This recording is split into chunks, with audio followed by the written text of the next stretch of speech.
Na akkor egészségetekre. Egészségetekre. Na, hát meg a lakásra is, hogy tudjatok ott lakni. Legalább egy-két hónapig. Legalább 2 hónapig. Mert még egy költözködés van. Úgy kellett, hogy a költöztetés előtt egy rovartalanítás. Én ezt mondtam. De nincs ott, figyelj. Fél éve nem laknak, és nem jöttek elő. Megkóstolod, Anikó? Anikó? Szia, Anikó! Hogy vagy? Jó volt! Jó volt! Anikó, hogy hívott téged a Patrik egy időben? Anita. Ja, Anita! Én azt a nevet ismertem, és akkor mindig az jön. Anita Egberg, az jó. Mi ezt honnan ismerte? Akkor hol van a téged? Tudod, hogy Ja. Tényleg.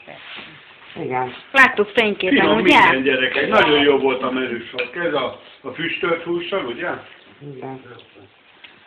De finom ez a bor, vagy mi? És van még lent a kocsiban rántott hús. Ha nem hoztak meg.